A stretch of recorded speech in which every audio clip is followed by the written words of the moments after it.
안녕하세요. 여러분의 아는 회계사입니다. 오늘은 공부 계획에 대한 이야기 해보려고 해요. 인스타그램 통해 가지고 상담도 받고 있고 하고 있는데 꾸준히 연락을 주시더라고요. 근데 그렇게 연락을 주시는 분들의 대부분은 공부 계획이나 아니면 공부 방향이나 아니면 내가 정말 회계사가 맞을지 이런 진로에 대한 상담이 정말 많으세요. 그래서 오늘은 공부 계획을 어떻게 세워야 되는지에 대해서 정말 얘기해 보려고 하는데, 이렇게 영상을 만들게 된 계기는 최근에 메가에서, 제가 강의를 하고 있는 메가에서 메가 고시반이라는 것을 오픈을 했습니다.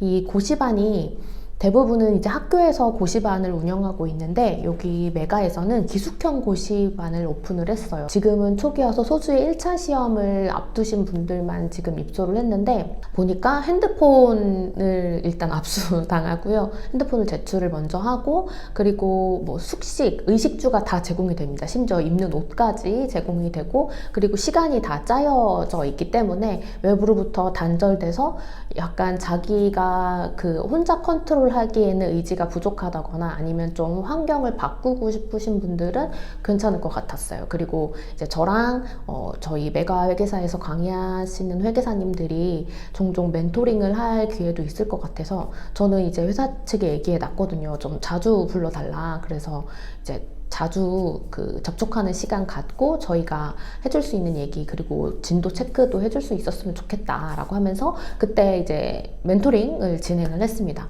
근데 공부한 기간이 조금 된 학생들도 아직도 공부 계획을 명확하게 모르고 계신 분들도 있는 것 같아서, 이렇게 제가 플래너 드리는 이거 이벤트 진행했잖아요. 그러면 이거 언박싱 하면서, 제가 드디어 이거 언박싱 하면서 공부 계획 하는 법 말씀드리려고 합니다.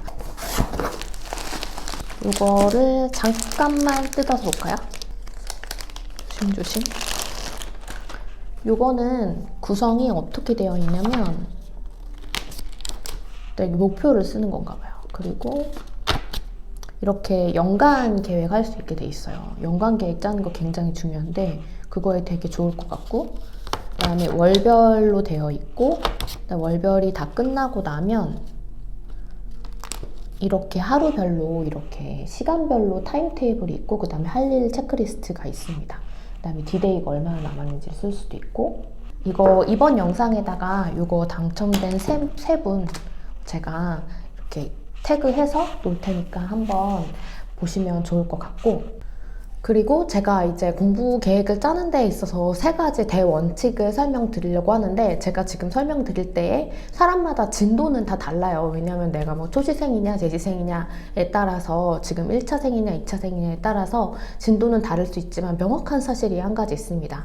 내가 봐야 될 책을 정해놨을 거고, 그리고 같은 날 시험을 본다는 사실과, 그리고 제가 많은 합격하신 회계사분들과 얘기를 했을 때 모두가 이렇게 했다는 겁니다. 대부분의 정말 이렇게 하셨을 때, 물론 이렇게 하지 않았다고 하더라도 합격하신 분이 있겠지만 조금 긴 기간 동안 공부를 하셨을 가능성이 크다고 저는 생각해요. 그러면 어떻게 공부해야 될지 제가 3가지 원칙 먼저 말씀드리겠습니다. 첫 번째는 명확한 루틴이 있어야 돼요. 저 같은 경우에는 어떻게 했냐면 월요일부터 토요일까지는 공부를 했고요. 그리고 일요일에는 무조건 쉬었습니다. 하루 정도는 무조건 쉬었어요. 왜냐면 이렇게 보상되는 시간이 있어야 내가 더 평일에 열심히 공부를 할 수 있거든요. 그리고 월요일부터 토요일까지 공부하는 시간도 일정하게 하려고 굉장히 노력을 했습니다. 그리고 하루에 10시간 정도는 꼭 공부하려고 노력을 했었고요. 스탑워치로 재가면서 공부하시죠. 왜 화장실 갈 때 끄고 다시 앉으면 누르고 이렇게 하고. 그리고 저 때는, 이렇게 얘기하니까 제가 되게 오래된 옛날 사람 같던데, 저 때는 사실 유튜브 없었고요. 그리고 스마트폰이 2차 때 많이 보급되기 시작했어요. 그래서 스마트폰 없었고요. 그리고 스마트폰을 가지게 됐을 때도 저는 공부할 때 카톡을 쓰지 않았습니다. 그리고 유튜브 없었기 때문에 유튜브를 볼 이런 유혹, 넷플릭스 같은 거 당연히 없었고요. 근데 요즘은 핸드폰으로 너무 많은 것을 할 수 있어가지고 저 때보다 조금 더 유혹에 그런 많은 것들이 있다는 것이 조금 힘든 점일 것 같기는 해요. 이런 유혹의 수단들을 다 차단하시고 공부할 때는 오로지 공부에 집중하는 시간 가지셨으면 좋겠어요. 그리고 이제 저의 메가회계사에서 재무회계 강의하시는 김성은 회계사님이 나중에 알게 된 사실인데, 후배님이신 걸 알게 돼가지고 많은 얘기를 했었는데, 김성근 회계사님은 아예 핸드폰을 이렇게 쓰셨대요. 유선전화인 거예요. 그냥 집에서 나갈 때 이거 꽂아놓고 핸드폰을 그때는 그 김성훈 회계사님이 이제 스마트폰 쓰실 때라서 이걸 꽂아놓고 나가신 다음에 그런 다음에 들어와서 확인했답니다. 그러니까 이 스마트폰은 그냥 유선전화였던 거죠.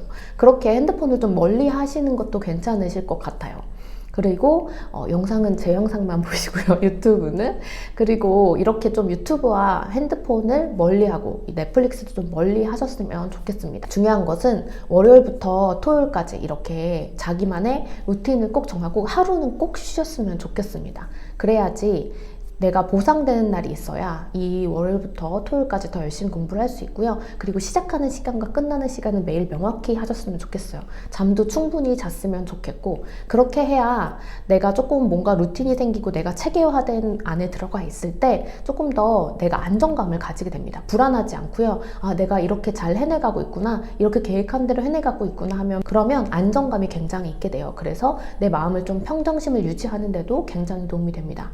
공부할 때 가장 중요한 것 중에 하나가 내 마음을 불안하지 않고 평정심을 유지하는 것이기 때문에 이렇게 루틴을 가지는 게 굉장히 평정심에 도움이 되고요. 그리고 이렇게 루틴을 가지고 하루 쉴 때 다시 체력을 회복해서 월요일날 다시 공부를 할 수 있는 것이기 때문에 지금은 이제 1차 시험이 얼마 안 남아가지고 일요일까지 하루도 쉬지 않고 달린다는 분들이 있더라고요.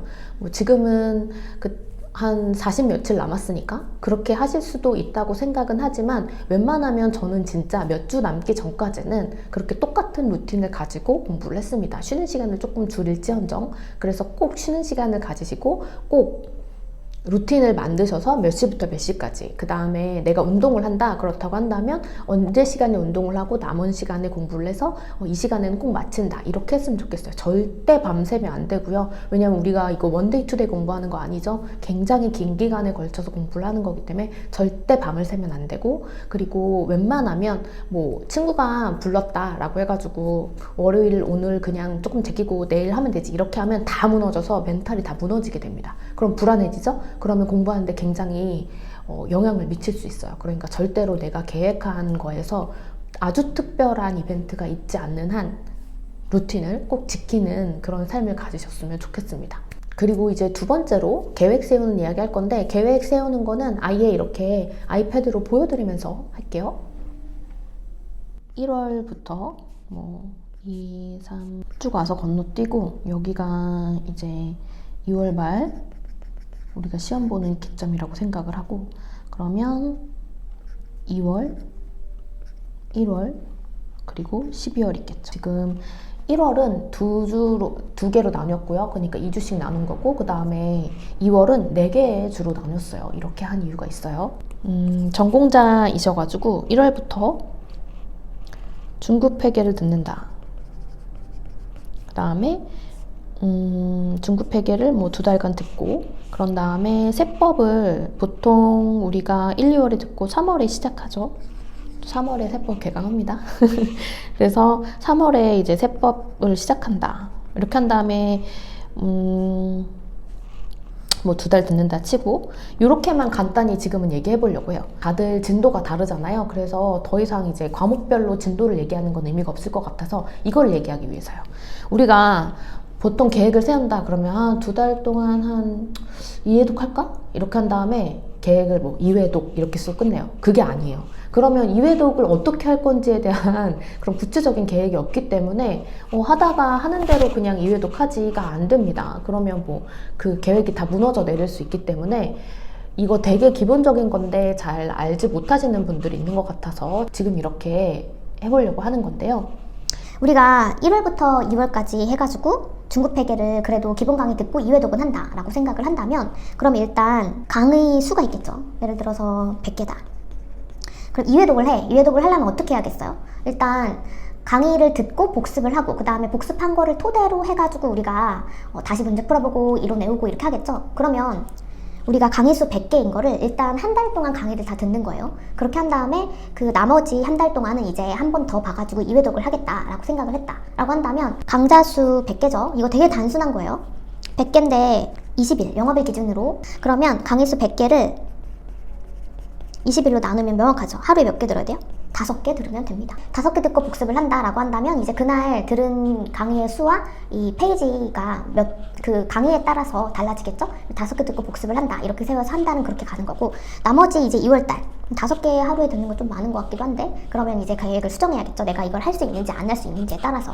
왜냐면 1회독 한다 이렇게 해놓으면, 사실 아니면 챕터별로 한다, 나는 오늘 1장 2장 본다 이렇게 해놓으면 사실 이게 너무 정확하지가 않은 이유가 뭐냐면 1장과 2장의 양은 굉장히 다를 수 있잖아요. 꼭 이렇게 해야 돼요. 어떻게 하는 거냐면, 예를 들어서 중급회계를 다 했을 때 페이지 수를 세는 거예요. 앞에부터 뒤에 끝까지 보면 어떤 페이지인지 알 수 있죠? 그러면 예를 들어 300페이지다.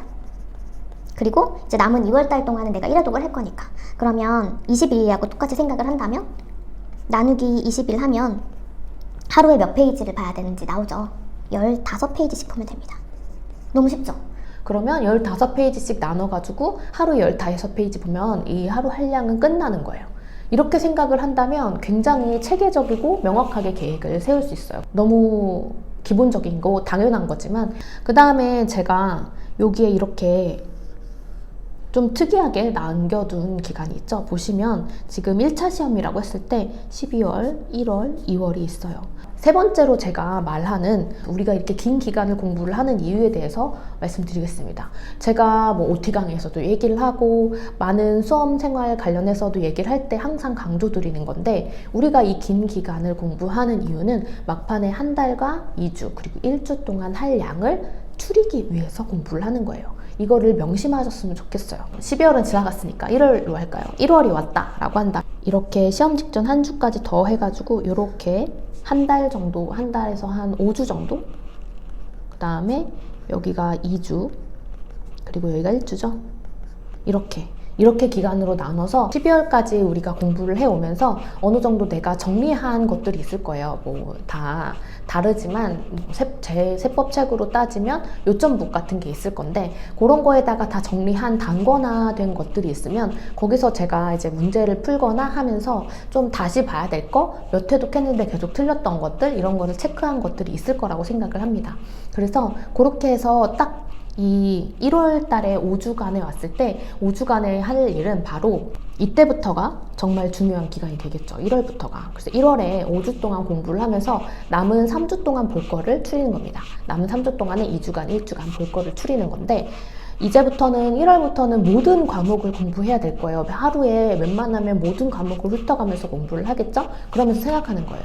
이게 내가 중요한지 아니면 내가 자꾸 틀리는지에 따라서, 중요도에 따라서 표시를 하면서 내가 다음에 3주 남았을 때도 이걸 보고 있을지 안 보고 있을지를 이제 선택을 하는 겁니다. 그러면 내가 다시는 이 챕터를 볼 수 없다라고 했을 때 이거는 버리는 게 아니고요, 지금 봐서 기억하는 거다라고 생각을 하셔야 돼요. 그렇게 보시면서 추려나가는 과정을 계속해서 하는 겁니다. 내가 3주 남았을 때 2주 동안 볼 거에 대해서 추리려면, 그러면 이제 5주 동안 보면서 5주 동안 뭐 1회독을 할 수도 있고 2회독을 할 수도 있겠죠. 우리가 회독수를 늘린다는 거는 1번부터 10번까지의 문제다라고 한다면, 예를 들면 그럼 그걸 다 푸는 걸 말하는 게 아니에요. 한 번 볼 때 1회독 할 때는 1번부터 10번까지를 다 푼다고 한다면 2회독을 할 때에는 문제수가 줄어져 있어야 정상이겠죠. 왜냐면 그렇게 1번부터 10번까지를 계속해서 회독을 한다는 것은 의미가 없을 뿐더러 다른 걸 할 수 있는 시간을 뺏는 거예요. 그래서 점점 줄여나가는 연습을 우린 계속해서 하는 건데,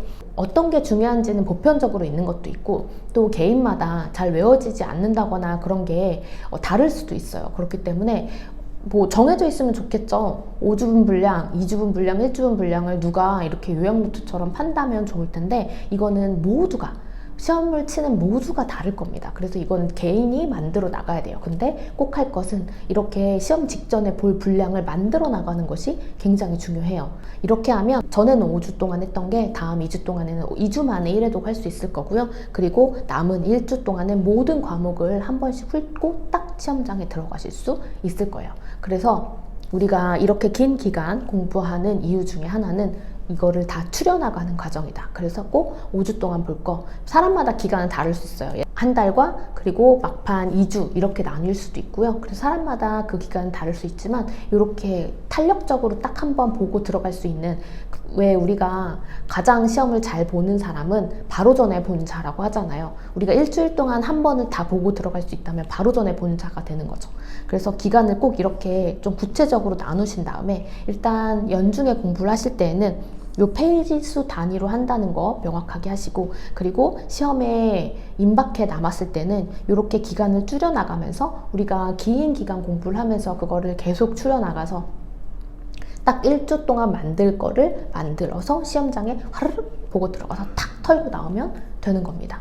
이렇게 해서 제가 3가지 말씀드렸던 거 기억 잘 하시면서, 첫 번째는 루틴을 꼭 만들어서 생활할 것, 두 번째는 명확한 계획을 짤 것, 그리고 세 번째는 우리가 이 긴 기간을 공부하는 이유는 막판 5주, 2주, 1주 남았을 때의 양을 줄이기 위해서라는 걸 명심하시면서 꼭 공부를 하실 때 이렇게 내가 다시 봐야 할 것들을 색깔을 정해서라든지 뭐 나만의 방식으로 표현을 해서 양을 줄이면서 압축적으로 가져갈 수 있도록. 근데 그게 줄였을 때에 이걸 버린다고 생각하지 말고, 이게 내가 마지막으로 보는 거니까 지금 더 확실히 하고 가자, 이렇게 생각하면서 줄여 나가셨으면 좋겠어요. 문제든 내용이든 이렇게 했을 때 한 번 한 회독을 돌릴 때 시간이 줄어들수록 우리가 합격에 한 발짝 더 가까워지는 겁니다. 그래서 오늘은 공부 계획에 대한 이야기 해봤고요. 요 영상 더보기란에 제가 요 플래너 당첨자 적어 둘 테니까 연락할 수 있는 방법 자세하게 말씀드리도록 하겠습니다. 그러면 오늘도 파이팅 하시고 우리는 다음 영상에서 만나요. 안녕.